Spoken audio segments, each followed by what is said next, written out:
నమస్తే, welcome to 69 TV news. నేను జితేంద్ర. బులెటిన్లోకి వెళ్లే ముందు హెడ్లైన్ చూద్దాం.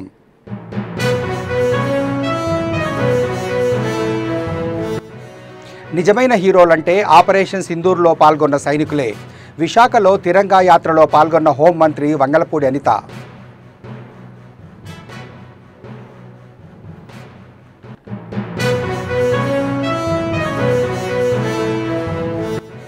రేపు శ్రీహరికోట నుంచి PSLV-C 61 రాకెట్ ప్రయోగం. తిరుమలలో నమూనా రాకెట్కు పూజలు చేసిన ఇస్రో చైర్మన్ నారాయణన్.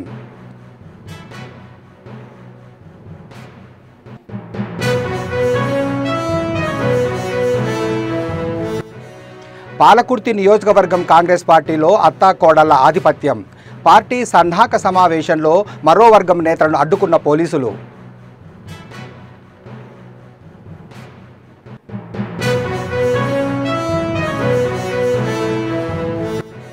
రాష్ట్ర ప్రజలకిచ్చిన మోసపూరిత హామీలు ఎప్పుడు అమలు చేస్తారు? కూటమి ప్రభుత్వాన్ని నిలదీసిన మాజీ మంత్రి బొత్స సత్యనారాయణ.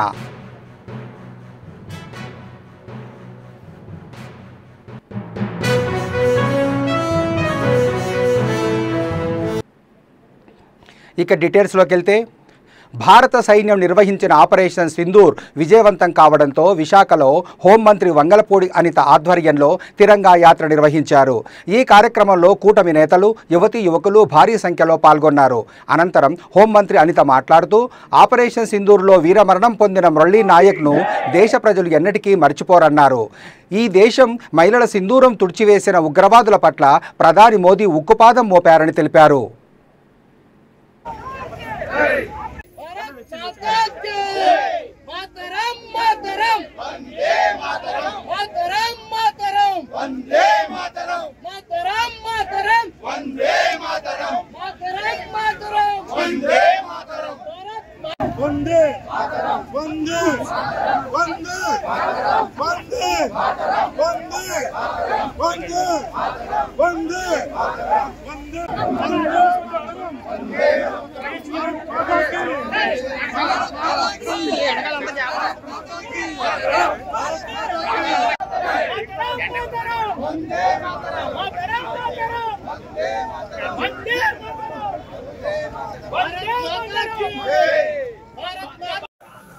ఈరోజు దేశమంతా ఒకటే, మనమంతా ఒకటే. అంబేద్కర్ గారు ఇచ్చిన రాజ్యాంగం ప్రకారం ఇక్కడ కులమత భేదాలు లేవు. భిన్న సంస్కృతులు ఉన్నప్పటికీ కూడా, భిన్న భాషలు మాట్లాడుతున్నప్పటికీ కూడా మనందరినీ కూడా లౌకిక రాజ్యం అని చాటి చెప్పేదానికి, అదేవిధంగా ఈ రోజుకి కూడా వీరోచితంగా మన భారత సరిహద్దుల్లో మనందరి రక్షణ గురించి తమ కుటుంబ సభ్యులందరినీ వదిలి ఇక్కడికి మన సరిహద్దుల్లో మనందరి గురించి పోరాటం చేస్తున్న వీర సైనికులందరికీ కూడా ఈరోజు సంఘీభావంగా గౌరవ నరేంద్ర మోడీ, ప్రధానమంత్రి నరేంద్ర మోడీ గారు, అదేవిధంగా గౌరవ ముఖ్యమంత్రి చంద్రబాబు నాయుడు గారు, ఉప ముఖ్యమంత్రి మన పవన్ కళ్యాణ్ గారు ఆదేశాల మేరకు మన రాష్ట్రం మొత్తం మీద, అదేవిధంగా దేశం మొత్తం మీద ఈ తిరంగా ర్యాలీని ఇక్కడ నిర్వహించుకోవడం జరిగింది.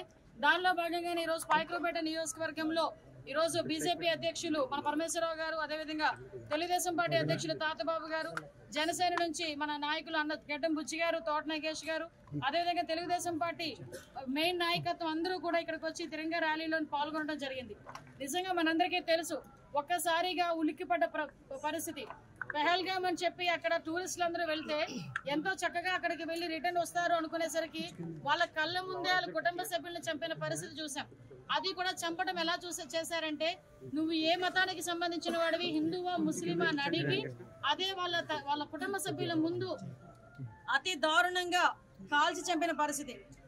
అలా జరిగిన కాల్పుల్లోనే మనకి తెలుసు, వైజాగ్ నుంచి చంద్రమౌళి గారు, అదేవిధంగా నెల్లూరు కావలికి సంబంధించిన మధుసూదన్ గారు, మన తెలుగు వాళ్ళు కూడా అందులో చనిపోయారు. సుమారుగా 26 మందిలో 2 తెలుగు వాళ్ళు కూడా అందులో చనిపోవడం జరిగింది. అక్కడ ఇన్సిడెంట్ జరిగిన వెంటనే మన రాష్ట్ర ప్రభుత్వాలన్నీ కూడా అలర్ట్ అయ్యి వాళ్ళనందరినీ కూడా మృతదేహాలు ఇక్కడ తీసుకొచ్చి గవర్నమెంట్ లాంఛనాలతో అక్కడ మన ఇస్రో చైర్మన్ నారాయణన్ తిరుమల శ్రీవారిని దర్శించుకున్నారు. వీఐపీ ప్రారంభ విరామ దర్శన సమయంలో స్వామివారి సేవలో పాల్గొన్నారు. పిఎస్ఎల్వి C-61 రాకెట్ నమూనాను ఆలయంలోకి తీసుకుని వెళ్లి ప్రత్యేక పూజలు చేయించారు. అనంతరం రంగనాయకుల మండపంలో పండితులు ఆశీర్వచనం చేసి స్వామివారి తీర్థ ప్రసాదాలను అందజేశారు. ఈ నెల 18న రాకెట్ను శ్రీహరికోట నుంచి గగనతలంలోకి ప్రవేశపెట్టనున్నారు. మన దేశం ప్రయోగిస్తున్న 101 రాకెట్ పిఎస్ఎల్వి C-61 అని ఇస్రో చైర్మన్ తెలిపారు.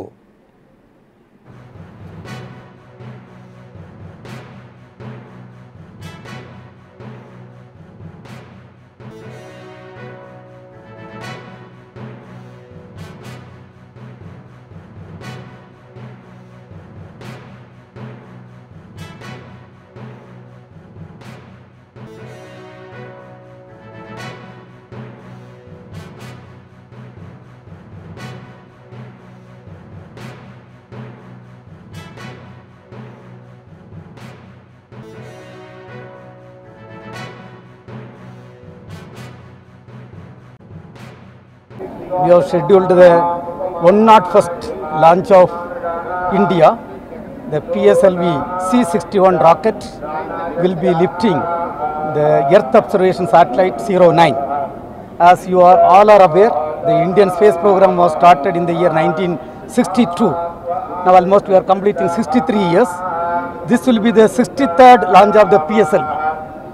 And we are going to have a Earth Observation Satellite which is going to serve the country in all domains of Earth observation.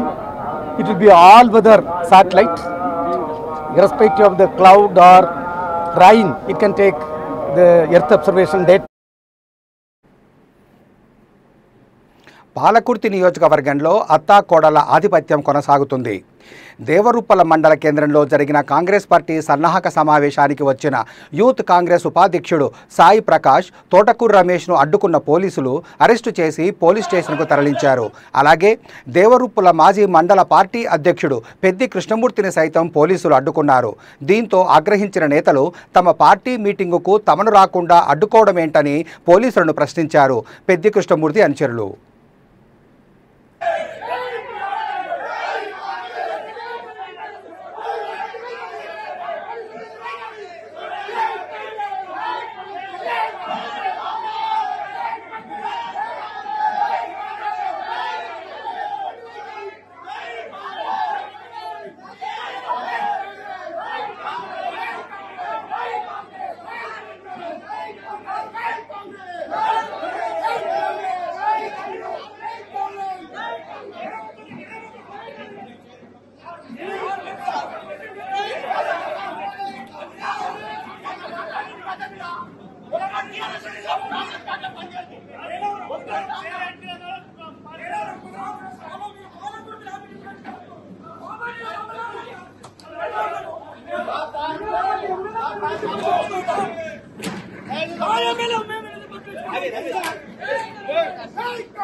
రాష్ట్ర ప్రజలకిచ్చిన మోసపూరిత హామీలు ఎప్పుడు అమలు చేస్తారని మాజీ మంత్రి బొత్స సత్యనారాయణ ప్రభుత్వాన్ని నిలదీశారు.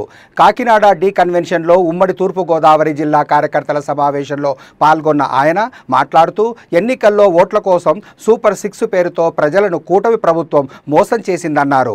ఏపీలో కూటమి ప్రభుత్వం ఏర్పడి ఏడాది పూర్తి అయినప్పటికీ సూపర్ 6 పథకాలు అమలు కావడం లేదన్నారు. సీఎం చంద్రబాబు నాయుడు మోసపూరిత పాలనను రాష్ట్ర ప్రజలు గమనిస్తున్నారని ఆయన విమర్శించారు. ముఖ్యంగా మా పిఎస్సి మెంబర్లతో పాటు ఆ 5 జిల్లాల్లో ఉన్న ఎవరైతే ఆ జిల్లా అధ్యక్షులు ఉన్నారో జిల్లా అధ్యక్షులు వారితో పాటు పార్లమెంటుకి మన కంటెస్ట్ చేసిన అభ్యర్థులు, వారితో పాటు ఎమ్మెల్యేగా పోటీ చేసిన అభ్యర్థులు, వారితో పాటు పార్లమెంటుగా అబ్జర్వర్లుగా వేసిన అబ్జర్వర్స్, అలాగే ఇంకా వివిధ శాఖల నుంచి ఎవరైతే ముఖ్యులు ఉన్నారో ఆ ముఖ్యులందరినీ పిలిచి ఇవాళ సమావేశాన్ని ఏర్పాటు చేసుకున్నాం. పార్టీ పరంగా కూర్చొని ఓ 2-3 నిర్ణయాల్ని ప్రధానంగా తీసుకున్నాం. ఇవాళ అందులో మొదటి నిర్ణయం ఏంటంటే పార్టీ పరంగా సంస్థాగతంగా ఏవైతే ఉన్నాయో కమిటీలని క్షేత్రస్థాయి నుంచి అంటే గ్రామ స్థాయి నుంచి మనం ఏర్పాటు చేయాలి. కానీ ముఖ్యంగా గ్రామ స్థాయి నుంచి జూలై నెల ఉన్నారో రాష్ట్ర స్థాయి వరకు అందరూ కూడా ఇన్వైట్ చేశారు. అందులో వారితో పాటు అక్కడ ఉన్న మాజీ శాసనసభ్యులు, మాజీ పార్లమెంట్ సభ్యులు, ప్రెసిడెంట్ ఎమ్మెల్సీస్, అలాగే మాజీ ఎమ్మెల్సీలు, మరి వారితో పాటు మండలాధ్యక్షులు, అలాగే మా జడ్పీటీసీలు, మున్సిపల్ చైర్మన్స్ అందరితో విస్తృత సమావేశాలని ప్రతి 10 రోజులకి అంటే ఈ 5 సమావేశాలు 50 రోజుల్లో కంప్లీట్ చేయాలనేది మరి రెండవ తీర్మానంగా నిర్ణయించుకున్నాం అందరం కలిసి. మూడో విషయాన్ని అవసరమంటే నిరసన తెలుపుతూ శాంతియుతంగా అవసరమైతే ఇంకా నిరాదీక్ష కూడా చేయాలనేది నిర్ణయించుకున్నాం. దానికి ముందుగా ఇవాళ ఉభయ గోదావరి జిల్లాలో ప్రధానమైన సమస్య ఇవాళ మనం ఈ ప్రాంతాల్లో ముఖ్యంగా మనం వ్యవసాయం ఆధారపడి ఉన్నాం కాబట్టి ఇవాళ ఏదైతే వరి ధాన్యాన్ని సేకరించడంలో ప్రభుత్వం పూర్తి ఎక్స్పోర్టర్స్ కానీ లేకపోతే ఫీడ్ సప్లై చేస్తున్న కంపెనీస్ ఎవరితో అందరూ కూడా కాటన్ అయిపోయారు, అందరూ లాలుచి అయిపోయారు. అందరూ కలిసి మరి ఈ ప్రభుత్వం తాలూకు ఒత్తాసుతో వాళ్ళు రైతాంగాన్ని దోపిడీ చేస్తున్న ఈ నేపథ్యంలో దాని మీద కూడా ప్రధానంగా పోరాటం చేయాలని నిర్ణయం తీసుకున్నాం.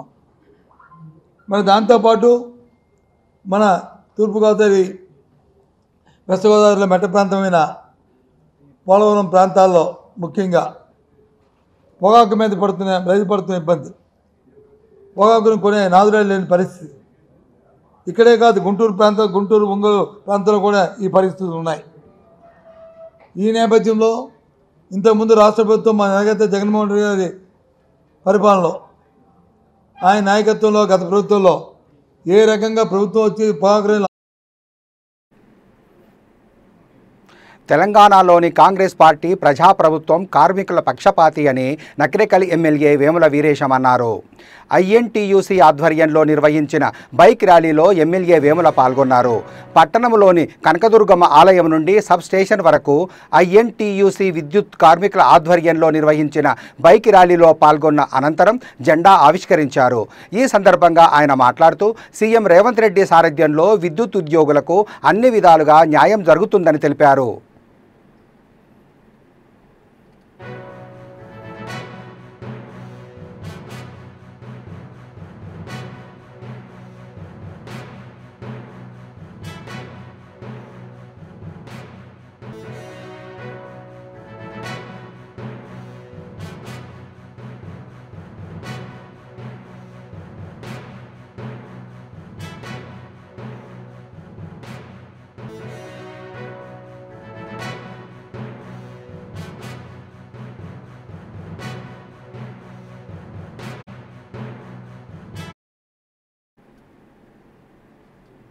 కేంద్ర రైల్వే శాఖ సహాయ మంత్రి సోమన్న అనంతపురంలోని ఎమ్మెల్యే పరిటాల సునీత నివాసానికి విచ్చేశారు.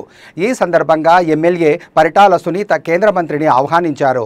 అనంతరం వారు ఇరువురు పలు రాజకీయ అంశాలపై చర్చించారు. ఈ కార్యక్రమంలో ధర్మవరం నియోజకవర్గ ఇన్ఛార్జ్ పరిటాల శ్రీరామ్ పాల్గొన్నారు.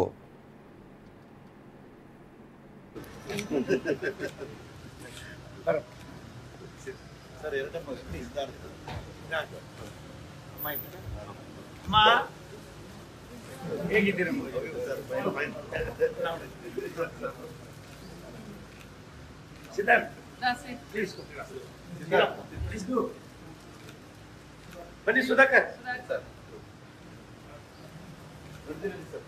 ಬನ್ನಿ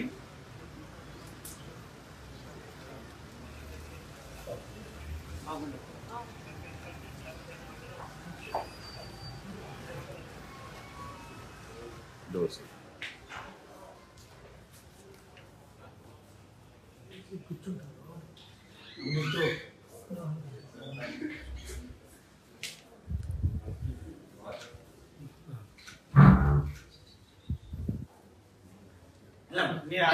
ప్లీజ్ ప్లీజ్ ప్లీజ్ అమ్మా కూడి సార్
పర్యావరణ పరిరక్షణకు కట్టుదిట్టమైన చర్యలు చేపడుతూనే పారిశ్రామికాభివృద్ధికి తోడ్పాటు అందిస్తున్నామని, ఆ దిశగా అందరికీ ఆమోదయోగ్యమైన ప్రత్యేక కార్యాచరణ రూపొందించి ముందుకు సాగుతున్నామని మంత్రి కొండపల్లి శ్రీనివాసరావు తెలిపారు.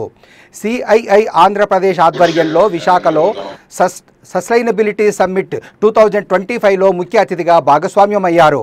పర్యావరణ పరిరక్షణకు, పచ్చదనం పెంపొందించేందుకు రాష్ట్ర ప్రభుత్వం చేపడుతున్న చర్యలను వివరించారు. రాష్ట్ర ముఖ్యమంత్రి ఆదేశాల మేరకు స్వచ్ఛాంధ్ర స్వర్ణాంధ్ర సాధనలో కీలకంగా వ్యవహరిస్తున్నామని, దానికి అనుగుణంగా ప్రతి 3వ శనివారం పరిసరాల పరిశుభ్రతను చేపడుతున్నామని వివరించారు.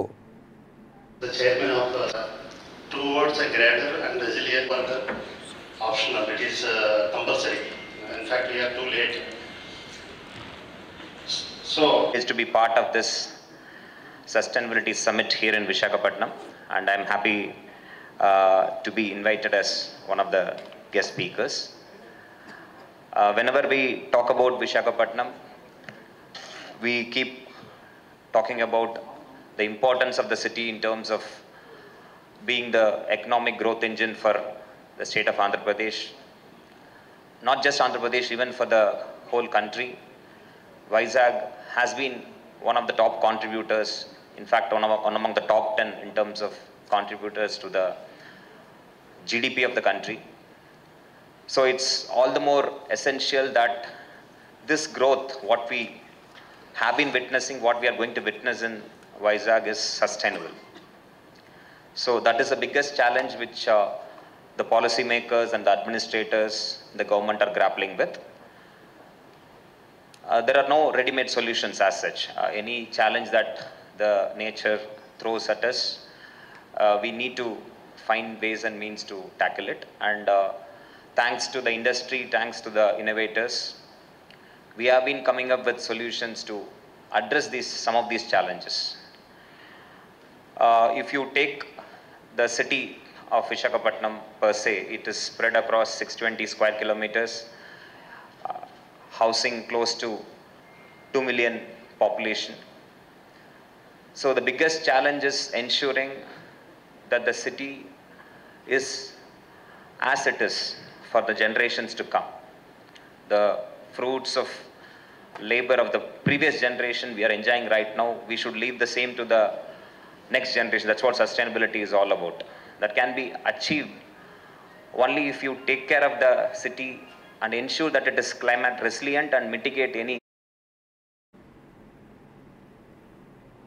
సంగారెడ్డి జిల్లా సిర్గాపూర్ మండలం రూప్లానాయక్ తాండాను జిల్లా వైద్యాధికారి డాక్టర్ గాయత్రీదేవి సందర్శించారు. రూప్తా తాండాలో చికెన్ గున్యా కలకలం రేపడంతో పలు సామాజిక మాధ్యమాల్లో వార్తా కథనాలు వచ్చిన విషయం తెలిసింది. ఈ నేపథ్యంలో శనివారం తాండాను సందర్శించిన వైద్యాధికారి తాండా వాసులతో మాట్లాడి వారి ఆరోగ్య వివరాలను తెలుసుకున్నారు. చికున్ గున్యా, డెంగ్యూ లాంటి కేసులు నమోదు కాలేదని తెలిపారు. ఆరోగ్య శాఖ నిన్నటి నుండి గ్రామంలో హెల్త్ క్యాంపును నిర్వహించి రక్త నమూనాలు, తాండాలోని నీటిని ల్యాబ్కు పంపినట్టు తెలిపారు. మనకు దాదాపుగా 46 నమస్కారం అండి. నా పేరు డాక్టర్ గాయత్రి, డిఎంఎన్హెచ్ఓ సంగారెడ్డి. నిన్న వచ్చిన న్యూస్ ప్రకారం చూసుకొని మేము రూప్లానాయక్ తాండాకు మేము విజిట్ చేయడం జరిగింది. ఈరోజు వెళ్ళినప్పుడు హౌస్ టు హౌస్ మన టీం అంతా కూడా అక్కడ ఉన్నారు. నిన్నటి నుంచే వాళ్ళు హౌస్ టు హౌస్ సర్వే చేస్తున్నారు. అలాగే హెల్త్ క్యాంప్ కూడా అక్కడ కండక్ట్ చేయడం జరిగింది. ఇంతవరకు మనకు దాదాపుగా 46 పేషెంట్స్ కూడా వచ్చారు. ఫీవర్ అనేటివి లేవండి. ఓన్లీ 4 మటుకు జ్వరాలు ఉన్నాయి, ఒక 3 కాళ్ళు నొప్పులు ఉన్నాయి, ఇంకొకరికి వీక్నెస్ అట్లా ఉంది అని చెప్పేసేసి నోటిఫై అయ్యింది మాకు. వాళ్ళందరికీ కూడా మనము రక్త పరీక్షల కొరకు పరీక్షలు కూడా చేస్తున్నాము. దాంట్లో మనకి డెంగీ కానీ మలేరియా కానీ పాజిటివ్ లేవు. చికెన్ గున్యా కూడా ఒకరికి అయితే నెగిటివ్గా ఉంది. మిగతా వాటి అందరికీ కూడా మనము రక్త పరీక్షల నిమిత్తము వాటిని సంగారెడ్డికి కూడా పంపించున్నాము. చికెన్ గున్యా కన్ఫర్మ్ చేసుకుందామని. ఇంతవరకు చికెన్ గున్యా అనేది మనకు కన్ఫర్మ్ కాలేదండి. ఇంతవరకు నార్మల్ ఫీవర్స్, వైరల్ ఫీవర్స్ ఒకరికి వచ్చినప్పటికేమో ఆ ఇంట్లో అందరికీ కూడా సోకడం జరిగింది. దానివల్ల వైరల్ ఫీవర్స్ ఉన్నాయి అంతే కానీ ఇంతవరకు చికెన్ గున్యా అనేది మనకు కన్ఫర్మ్ కాలేదు. ఈరోజు వెళ్ళినప్పుడు దాదాపుగా అందరూ కూడా బాగా ఉండేసి పెళ్లికి వెళ్ళినట్టుగా మాకు తెలిసింది. మేము అక్కడ వెళ్ళినప్పుడు కూడా ఉన్న కొందరికి కూడా మనము పరీక్షలు చేస్తున్నాము. వాళ్ళకు పరీక్ష చేసిన తర్వాత రిపోర్ట్ బట్టి మనము ఏదిందని చెప్పగలము. అట్లాగే మనము అక్కడ నుంచి తాగే నీటిని కూడా పరీక్షల కొరకు పంపించి ఉన్నాము. వాటికి కూడా పరీక్ష చేసేసేసి ఏదైతే విజయనగరం జిల్లాలో మద్యం, గంజాయి, మందుగుండు, డ్రగ్స్, గుట్కాల అక్రమ రవాణా నియంత్రణకు అనుమానాస్పద వ్యక్తులను అదుపులోకి తీసుకునే లక్ష్యంతో చీపురుపల్లి, బొబ్బిలి, ఎస్కోట రైల్వే స్టేషన్లలో ఆకస్మిక తనిఖీలు నిర్వహించినట్లు జిల్లా ఎస్పీ వకుల్ జిందల్ తెలిపారు. STF, bomb disposal teams, dog squads తనిఖీలు నిర్వహించి 20.5 కిలోల గంజాయి, 4 నిందితులను అదుపులోకి తీసుకున్నామని ఎస్పీ తెలిపారు.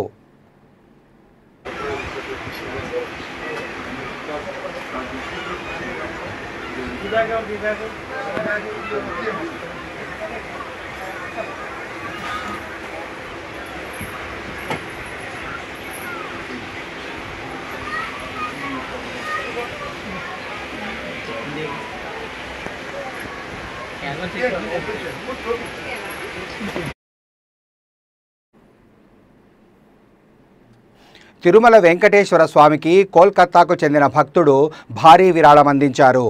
3,63,00,000 విలువ చేసే 5 కిలోల బంగారంతో వజ్రాలు, విలువైన రత్నాలు పొదిగిన ఆభరణాలను సంజీవ్ గోయంకా అనే భక్తుడు స్వామివారికి సమర్పించారు. శ్రీవారి ఆలయంలోని రంగనాయక మండపంలో టీటీటీ అదనపు ఈవో వెంకయ్య చౌదరికి ఆభరణాలను అందించారు.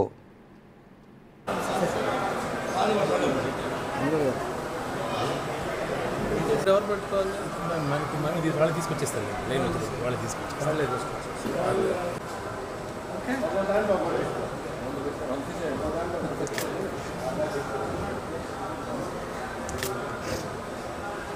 ఓకే రమణ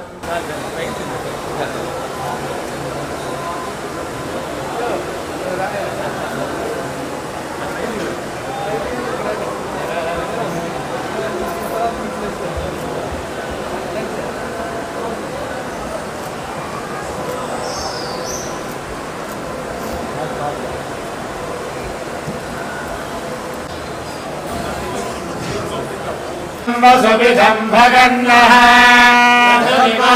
श्वावहन्तु गोमतीर्न उषासः लीलवती सतमुच्छन्तु भद्राः मृदङ्गुहाना विश्वतः प्रवीणाः यूयं पादस्वस्तिभिः स्वदानः भगवान् वेङ्कटदेवदैवतन्नः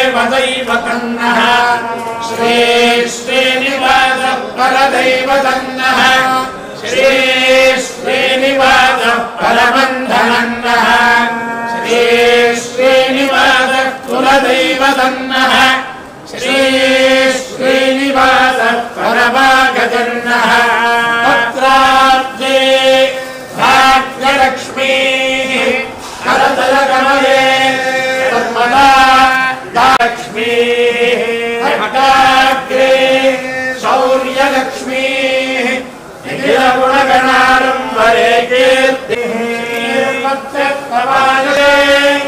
वेङ्कटनिवासाय श्रीनिवासाय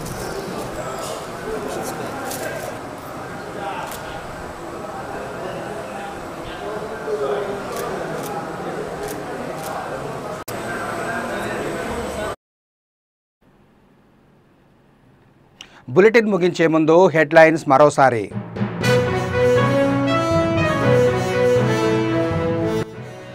నిజమైన హీరోలంటే ఆపరేషన్ సింధూర్లో పాల్గొన్న సైనికులే.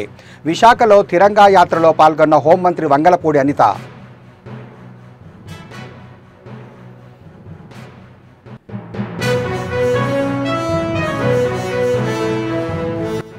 రేపు శ్రీహరికోట నుంచి PSLV C-61 రాకెట్ ప్రయోగం.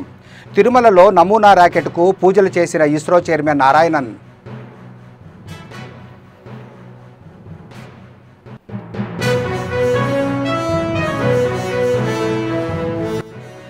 పాలకుర్తి నియోజకవర్గం కాంగ్రెస్ పార్టీలో అత్తాకోడళ్ల ఆధిపత్యం. పార్టీ సన్నాహక సమావేశంలో మరో వర్గం నేతలను అడ్డుకున్న పోలీసులు.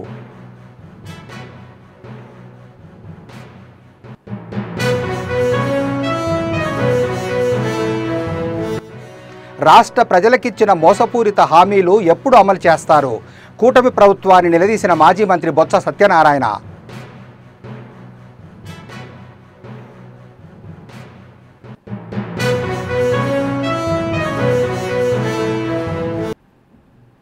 ఇవి బులెటిన్ విశేషాలు. మరిన్ని అప్డేట్స్ కోసం చూస్తూనే ఉండండి 69 టీవీ న్యూస్.